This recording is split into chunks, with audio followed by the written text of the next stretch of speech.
You've got yourself a coaching job, and now it's time to build your offense. Now, this can be challenging, but it's going to be so much fun. We're not going to get a second chance in the game. Thanks for joining us here on the YouTube channel. Today, we're going to build our offense, and really, we're just going to stick with the run game today. Now, the most challenging part of building your offense is knowing when to stop. You have to know when to say, this is our offense. It is complete. Because more programs dive into mediocrity because they don't know when to stop drawing up plays and variations. Before I dive into today's tutorial, I want to thank our newest member, Sam. Thank you, Sam, for joining. Hey, this week I uploaded 8 new videos from our library here to our YouTube channel. And I'm working hard on our first webinar.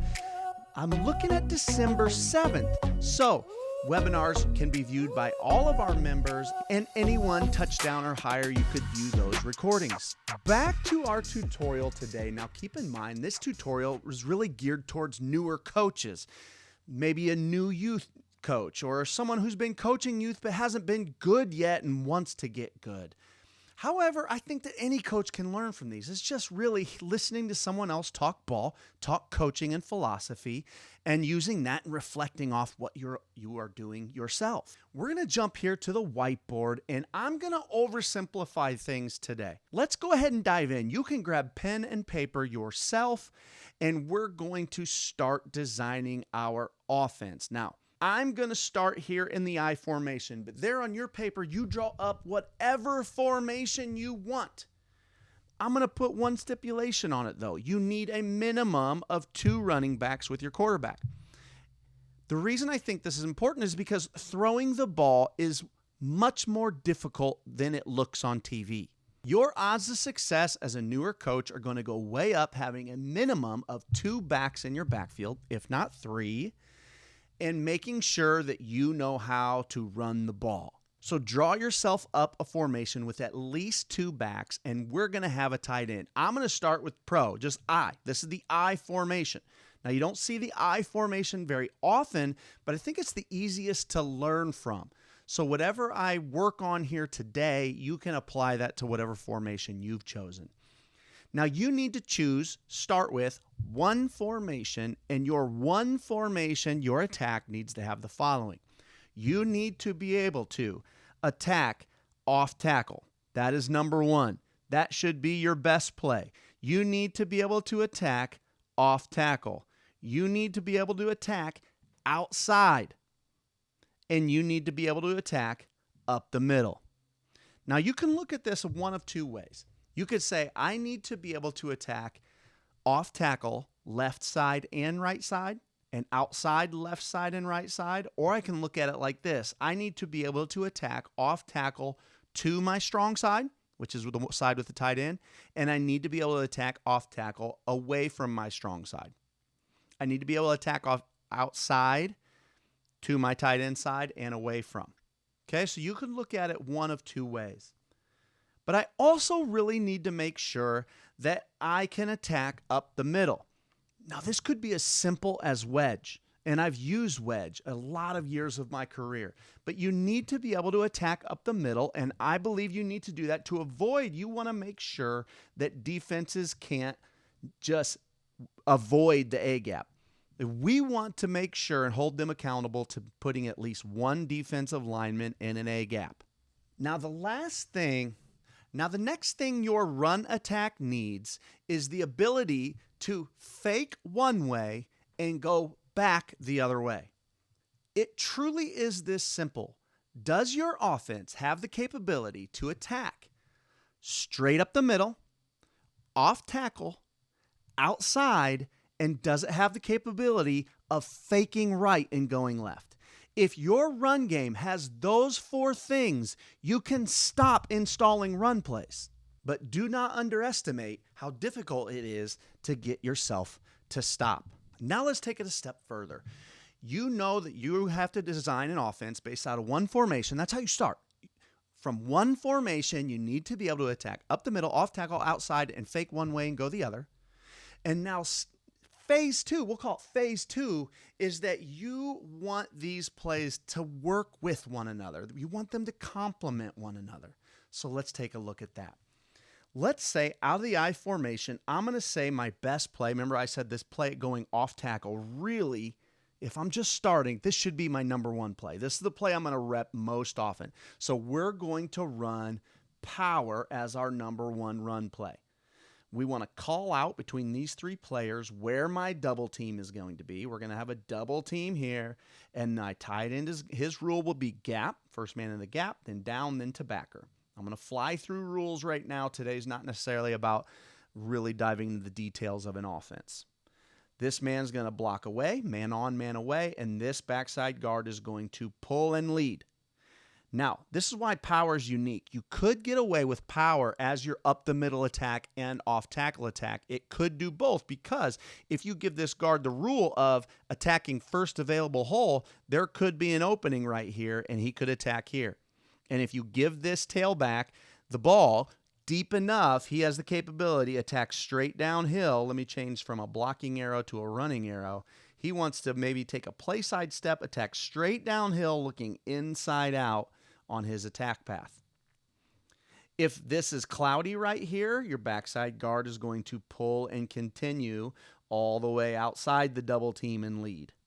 And your fullback, make sure he's on a J path, is going to lead and J block, tunnel this first man outside the double team or outside your tight end and kick him out. On the backside, we're just going to hinge block here. All right, so this is my play number one. I can attack off tackle to the tight end side. I could also do this exact same play to the non-tight end side. We'll call it the weak side. So now I've got my number one play. I can attack off tackle. As I showed before, we could use that as our up the middle play as well. But in this little offense I'm drawing up, I say we're going to go ahead and just use quarterback wedge, or we'll say wedge by default as our up the middle play.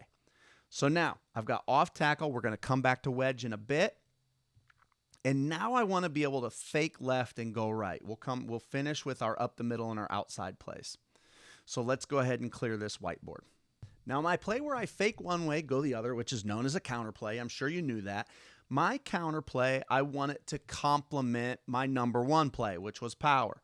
So I want my tailback's first step is going to look exactly like it was if we were running power here to the left. I want it to look like power left, but we're actually running counter right. He's going to step here, and then he's going to turn back, and he's going to attack downhill to that other direction. My quarterback, I want him to open up exactly like I like him to open up in power, however you've chosen. I prefer to reverse out. So he's going to reverse out. He's going to run at this as if it's power, and then he's going to hand off back off his opposite hip. So now my fullback is coming the same direction. It looks a lot like power.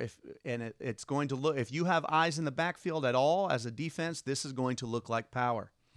And then up front, I'm going to have the double team on the other side of the formation.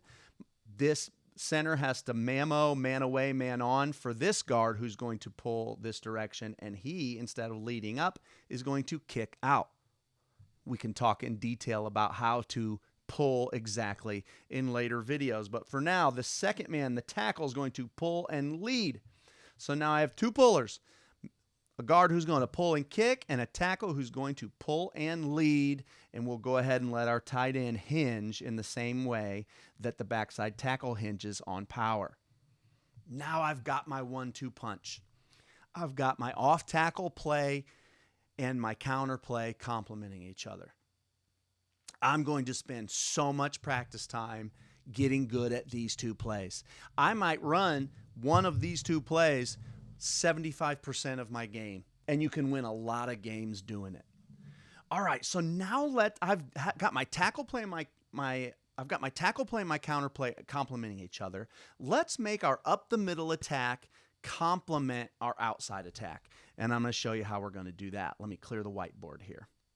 We're going to create a little combination here where these two plays can work together, and let's start with the up the middle play. On the up the middle play, Simplest thing we can do. You better believe this can be effective. I've watched it be effective. We're going to wedge block. We're going to take our center and our guards are going to try to block the outside shoulder of their center. They're not going to look for a man. They're going to block their own man. Our tackle's going to try to block the outside shoulder of his guard, and this tackle is going to block the outside shoulder of his guard. All of these men are going to join a wedge and go. Our quarterback is going to reverse out and get off of that midline, and the fullback is going to run straight ahead and take the handoff. So now we've got a fullback going straight ahead on wedge. We can attack straight up the middle. We're going to go ahead and take this tight end, and he's going to call this a reach block. He's going to start sprinting outside and look to reach that outside linebacker. And my halfback is going to take off on this outside path, which is going to come in our outside run play in a moment. So now I have a quick hitter up the middle. It's fullback wedge. You could block this 1,000 different ways, but I want to spend more time as a youth coach, brand new coach with a small little youth program. I'm going to spend way more time on power counter than I am on this. This is a cheap install. I'm just trying to make sure you have to defend us up the middle. And I might have a pretty decent fullback and a kid I want to reward with some carries. Boom, I reverse out. And after my quarterback gives that handoff, he continues to sprint out this direction. So now I've got some outside influence from my tailback and quarterback, and we're attacking straight up the middle. Now, how does that complement our outside play?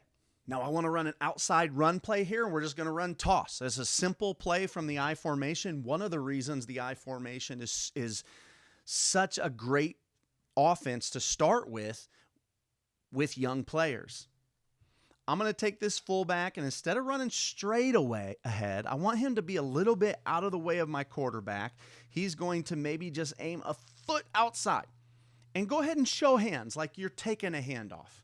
Quarterback's going to reverse out, and he's going to pitch this ball, toss it out to your halfback.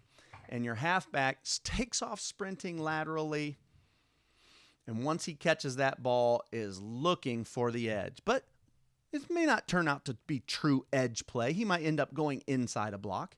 On the play side, tight end, tackle, and guard, all these guys. Oh, I need to change those from arrows. Tackle or tight end, tackle, and guard are all reach blocking, even my center, protecting the play side A gap. And we're just trying to protect our quarterback here in the A gap, make sure he can get this toss off. And on the edge, we're trying to race to the outside shoulder of the first man outside of us. Race outside of him. Try not to engage with the outside arm. Try to just use that inside arm. Right? We can get into details of that later, but that's how you avoid holding calls. And now I've got an outside run play. Now, I would not run all four of these plays 25%, 25%, 25%, 25%. I wouldn't. If it's me and you made me guess right now, I would say I'm going to run power 50 to 60% of the time. That's my play. I'm going to run wedge and toss another 30% of the time, and then counter maybe 10%. Right? I want counter to hit big, and making you were guessing it was going one way, and we're going to hit you back with a big play coming back the other. So there you go. I have now built the start of my offense. I just covered what is likely to be 95% of the plays on a Saturday afternoon that we're planning on running in these 4 plays. And I can stop. I can say that is enough. That is enough. When you have those requirements of an offensive run attack, you can stop. All right, I'll get off my soapbox now. Thanks for joining us. Have you liked, subscribed? If you haven't, please do. Thanks for supporting us here. Leave any questions below. Next week, we'll start looking at, hey, okay, now what passing plays need to be in here to create what is considered a complete offense.